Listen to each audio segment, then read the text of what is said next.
Natura eta mitologia.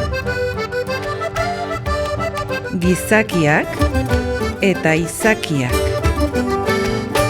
Kantak eta dantzak. Tradizioa eta erritoak.